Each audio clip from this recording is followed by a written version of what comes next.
Authorities say a family was targeted in a mass shooting that stretched across East St. Louis. 5 family members killed at 3 different crime scenes. And tonight, 2 teens are in custody. They took them to Jones Park and they fired off in the vehicle, hitting my wife 4 times, killing Quinton and Shaniah Thompson, and shooting my auntie in the face. She chose to do this. I can't show her no sympathy. I hate to be like that, especially in this time, but it is what it is. A 15-year-old girl is in love with a 16-year-old boy. To them, it may have felt like the kind of love that could survive anything. But her family did not see it that way. They reportedly believed the boy was dangerous. They tried to keep the 2 teenagers apart, and when the girl allegedly ran away with him, her family kept bringing her back home. Again and again, the adults in her life tried to stop the relationship, but the teenagers allegedly wanted to be together. And then, one day, a grandmother received a request from her own granddaughter. She was asked to come inside an apartment. What happened next would leave 5 members of the same family dead. The first victim was reportedly a 74-year-old grandmother. Then came the deaths of other family members. One by one, the violence spread. And by the end of the week, what had reportedly begun as a teenage relationship had become a horrifying investigation into an alleged family massacre. But the most disturbing question was not simply who pulled the trigger. It was this. Did a teenage girl allegedly help destroy her entire family because she wanted to be with the boy they had tried to keep away from her? Because according to prosecutors, this was not simply a story about 2 young people running away together. They allege that behind the relationship were arguments, stolen firearms, disturbing messages, and a plan that may have turned the people closest to one teenage girl into targets. And at the center of it all was Meer Davis, a teenager who allegedly wanted to escape with his girlfriend. But before the police would find the couple together, before investigators would begin piecing together the evidence, and before a courtroom would hear 2 completely different versions of what happened, a family was about to discover that the danger they feared may have been much closer than they ever imagined. And one grandmother was about to walk into an apartment because she trusted her granddaughter. That decision would become one of the most devastating moments in the entire case. Before we go further, if you're new here, this is exactly the kind of case we dig into. Not just what happened. If you like stories like this, hit subscribe and turn on the notification button so you don't miss stories like this. To understand how a teenage relationship could allegedly end with an entire family being targeted, it is important to understand the people at the center of this story. Because these were not just names in an investigation. Patricia May was 74 years old. She was a grandmother, a mother, and someone whose family knew her as a person, not as the victim she would later become in a police report. Shaniah May was also part of that family. Devin May was a father. Quinton Thompson and Shaniah Thompson were young people with their own lives, their own relationships, and their own futures ahead of them. None of them knew that their names would eventually be connected to one of the most disturbing allegations to emerge from this case. And then there was the teenage girl at the center of the investigation. She was only 15 years old. Her boyfriend, Meer Davis, was 16. On the surface, their relationship might have looked like the kind of teenage romance that many families struggle to understand. 2 young people who believed they loved each other. 2 teenagers who reportedly felt that the adults around them were trying to keep them apart. But her family allegedly saw the relationship differently. They reportedly had serious concerns about Davis. The couple had allegedly run away together before, and each time, the girl's family reportedly tried to bring her back home. For the adults around her, this was not simply about disapproving of a teenage boyfriend. According to the accounts surrounding the case, there were concerns involving weapons. A firearm was allegedly taken from the girl's mother's locked gun box. Her mother reportedly discovered that the weapon was missing, and police were allegedly contacted. There were also allegations involving another stolen firearm connected to Davis. Those details would later become increasingly disturbing because they suggested that the family may have had reasons to fear the young man their daughter was seeing. But from the perspective of the teenagers, the situation may have looked completely different. They allegedly wanted to be together. The family wanted them apart. And every time the adults intervened, the conflict reportedly became more intense. If you have ever watched a true crime case where a seemingly ordinary conflict slowly escalated into something unimaginable, you already know one of the most frightening parts is often the warning signs that appear beforehand. In this case, those warning signs allegedly involved a teenager leaving home, a relationship the family could not control, and firearms that were reportedly missing.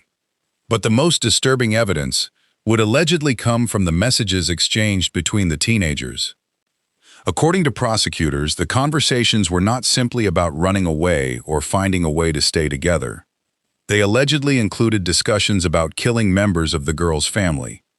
And this is where the story changes completely. Because without those alleged messages, someone might look at the case and see a tragic explosion of violence during a family conflict. But prosecutors reportedly argued that the messages suggested something more deliberate. A plan, a possible discussion about who would be targeted, and, most disturbingly, how it might happen. One alleged exchange reportedly involved a discussion about shooting or stabbing a family member. Then came a response attributed to the teenage girl. "I can do that, I love blood." Another alleged message was even more chilling. "Babe, I'm going to lose my whole family for you." If prosecutors are correct about the meaning of those messages, then the central question becomes almost impossible to ignore. Were the teenagers no longer seeing the family as people who were trying to protect a child? Had they begun to see them as obstacles? People who had to disappear before the two of them could finally be together? The investigation would soon focus on answering that question. And then, according to the prosecution's account, the first victim was killed. Shaniah May was reportedly found inside a storage container behind a dumpster at the Gumpers housing complex. At first, the discovery would have been horrifying enough on its own. A family member was missing. Then her body was found, but investigators would allegedly come to believe that Shaniah's death was not an isolated event. Because while the family was still trying to understand what had happened to her, another tragedy was already unfolding. Patricia May was reportedly concerned. Her daughter was missing, and she needed answers. According to the prosecution's version of events, Patricia went to check on the situation with her grandson, Devin May.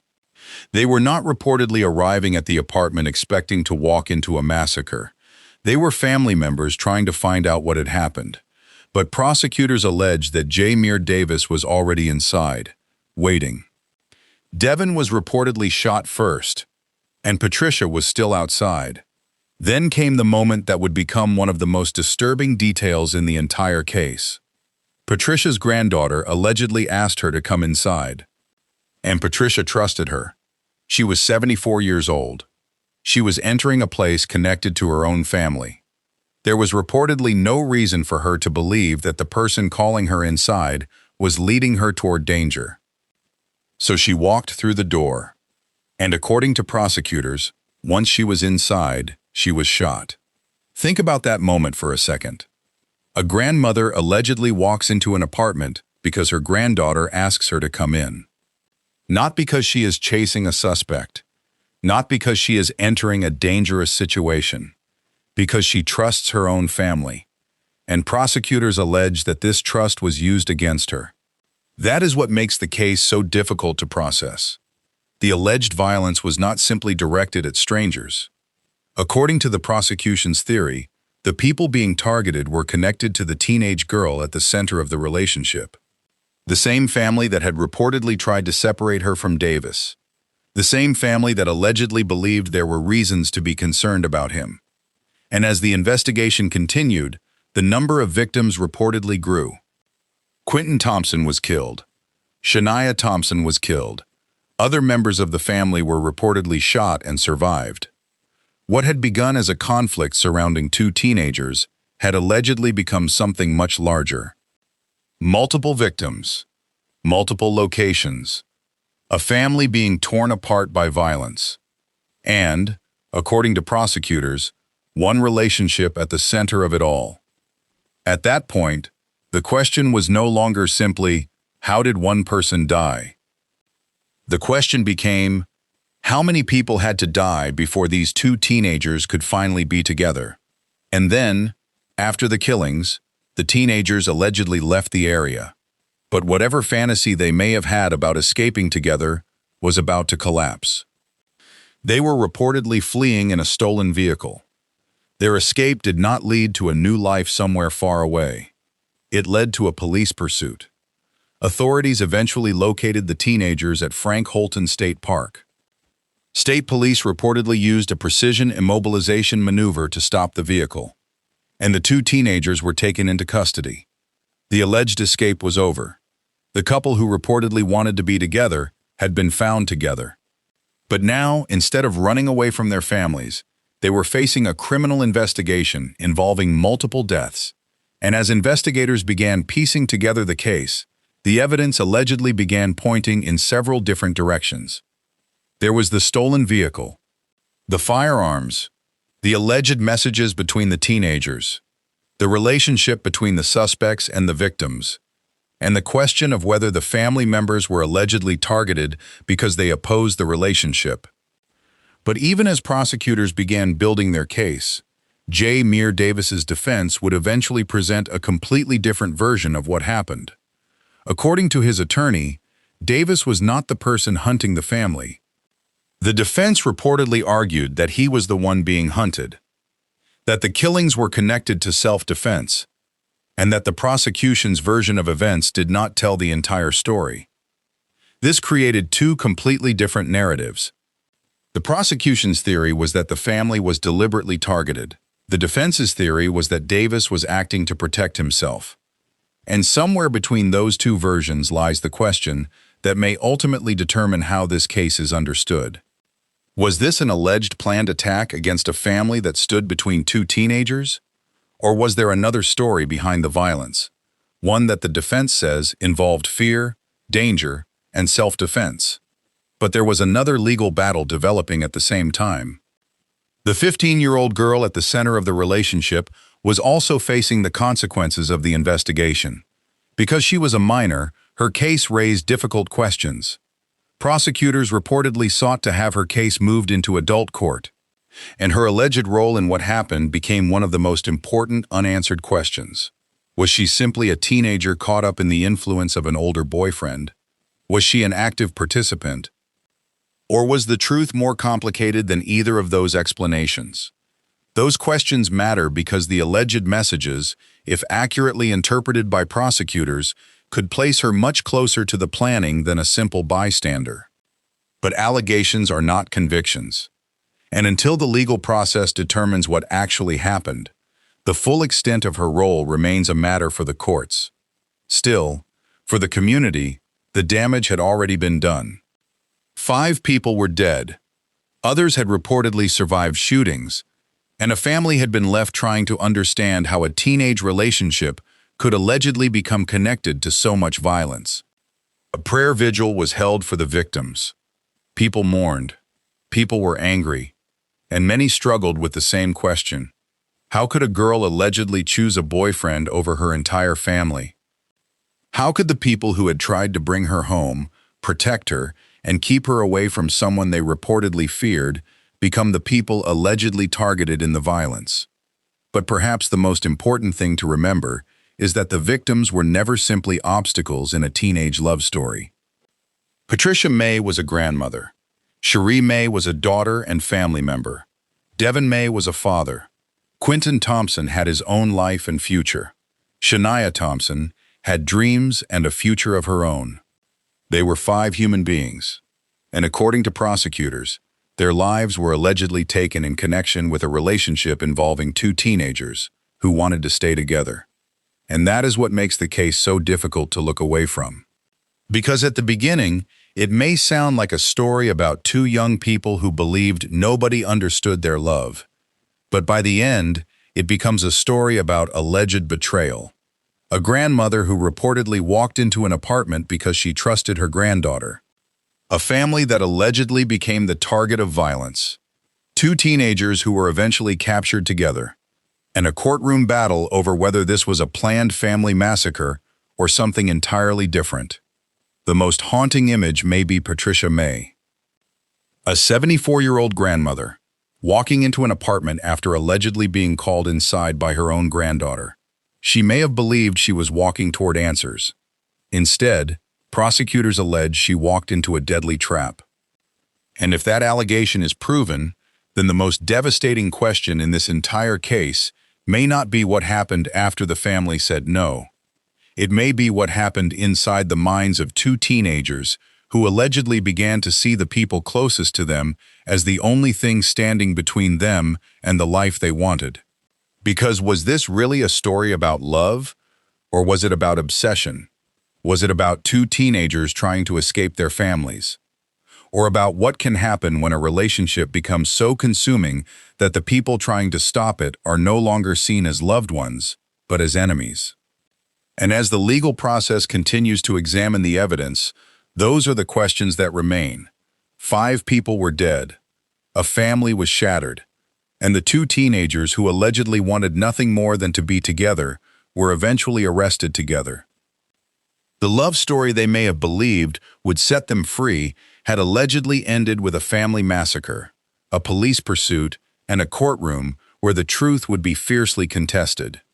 But the final answer to what truly happened, and how far each teenager was willing to go, would have to be decided by the evidence. But even after the arrests, the case was far from over.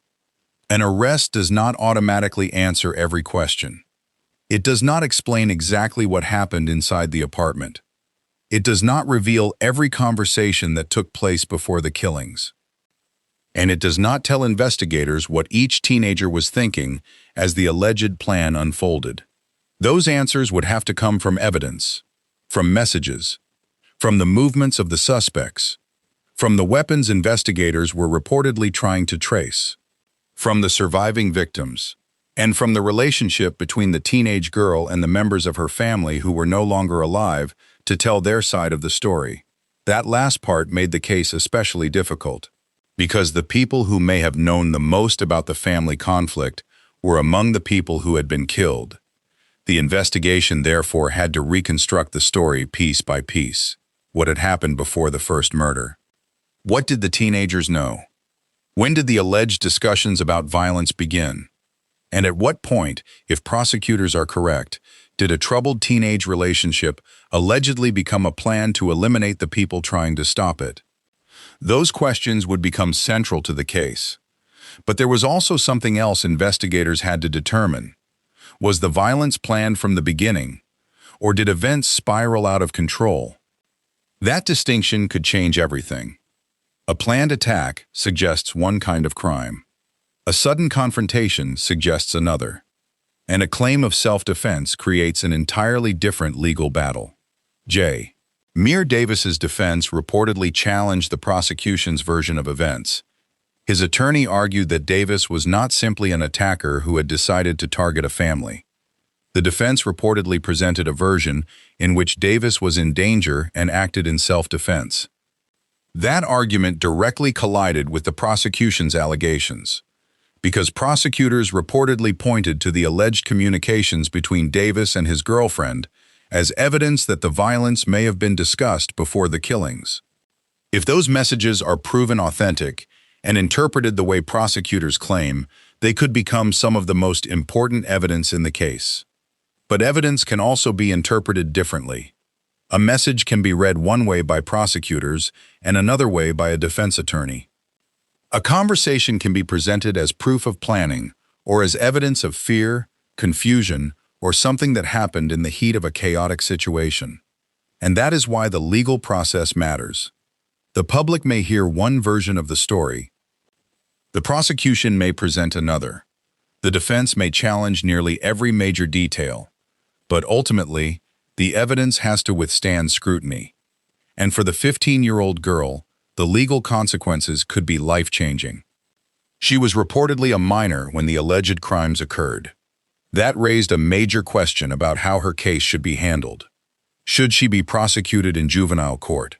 Or should prosecutors seek to move the case into adult court because of the severity of the allegations? The answer to that question could determine how the rest of her life is shaped, because the allegations against her are extraordinarily serious. At the same time, her age makes the case even more complicated. A 15-year-old is still a child in many ways. But prosecutors may argue that the seriousness of the alleged crimes requires the justice system to treat the case differently.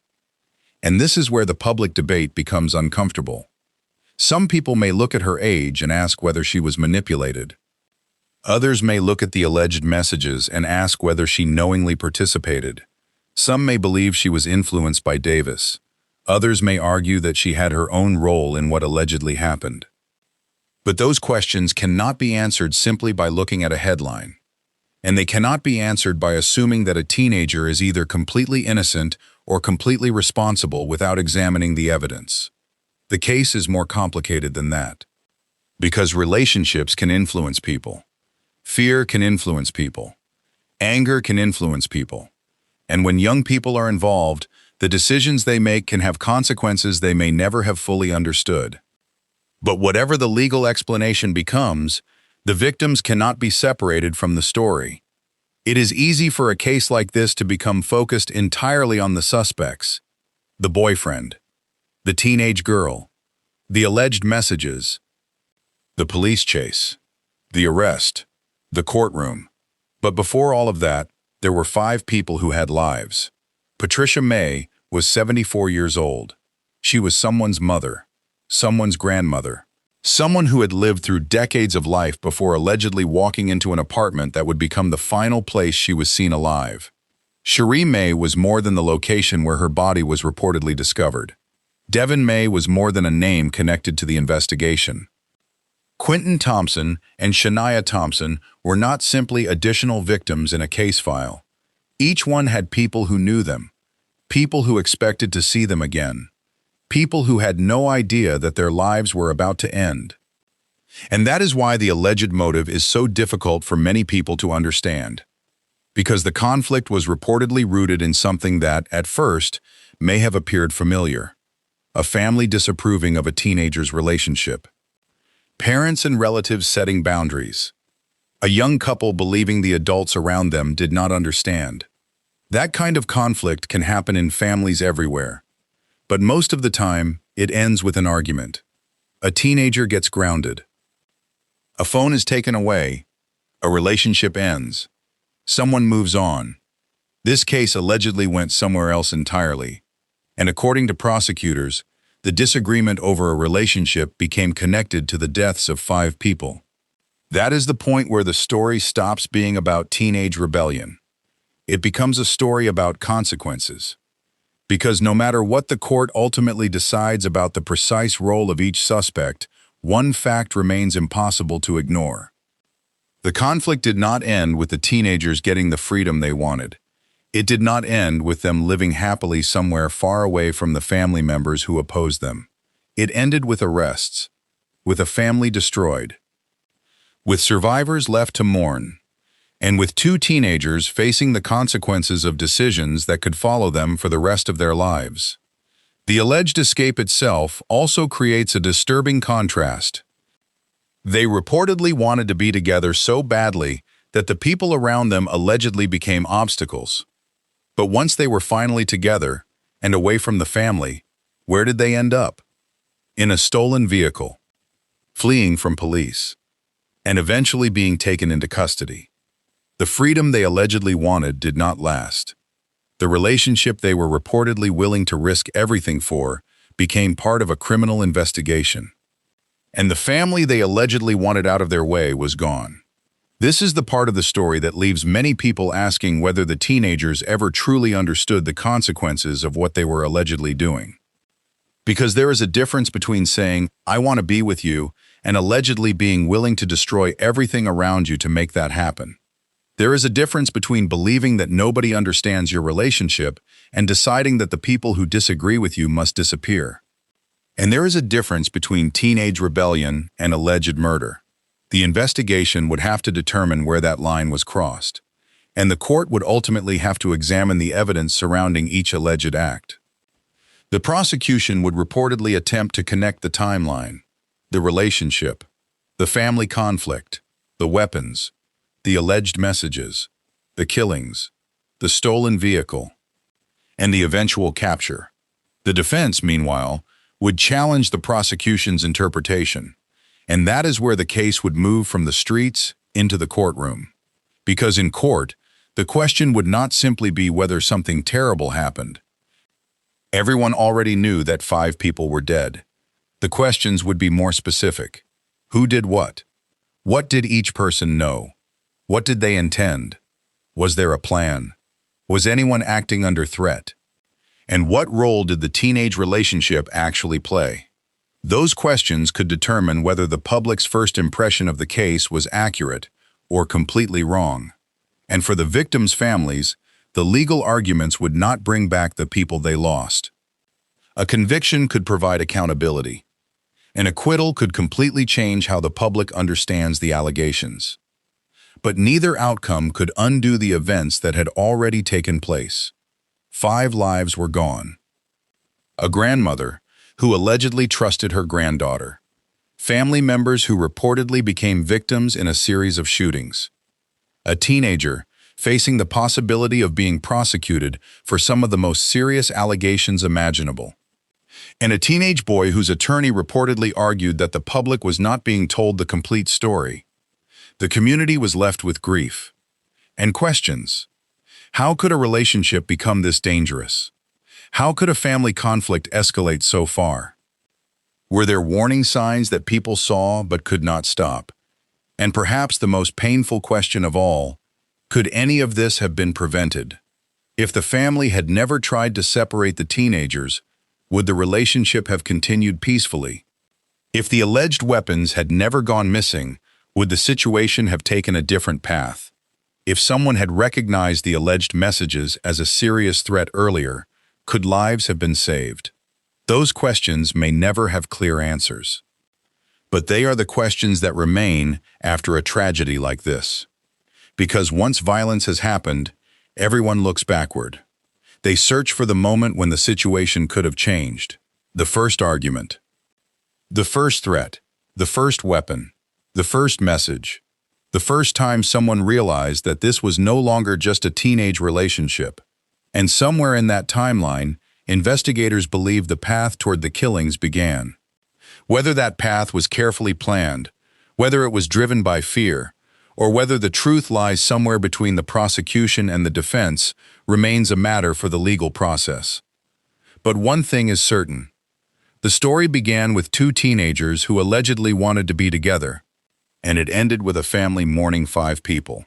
So when people ask what this case was really about, the answer may not be as simple as love. It may have been about control, influence, fear, anger, obsession, and the devastating consequences that can follow when a relationship becomes more important than every warning around it. Because the most disturbing part of the case is not simply that a family allegedly stood between 2 teenagers.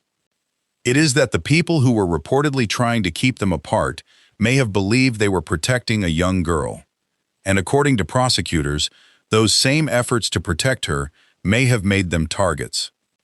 Patricia May reportedly walked into that apartment because she trusted her granddaughter. That single detail remains one of the most haunting parts of the case. A grandmother, a granddaughter, a door, and a decision that could not be taken back. The legal system will ultimately decide what happened, who was responsible, and what evidence proves beyond a reasonable doubt. But for the family left behind, the questions are more personal. Why? Why did this happen? Why did the people they loved become victims? And how could a teenage relationship allegedly lead to so much loss? 5 people will never get the chance to answer those questions.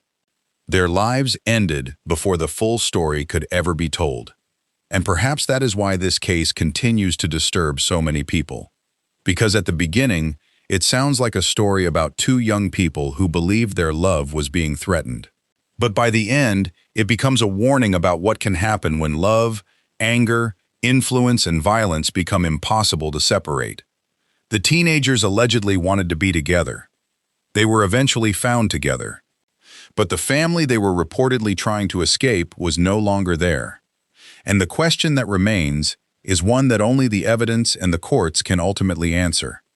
Was this a carefully planned attack against a family that stood in the way of a relationship? Was Meer Davis acting in self-defense, as his defense reportedly argued? And what was the true role of the 15-year-old girl whose family was allegedly caught at the center of it all? Those questions are at the heart of the case.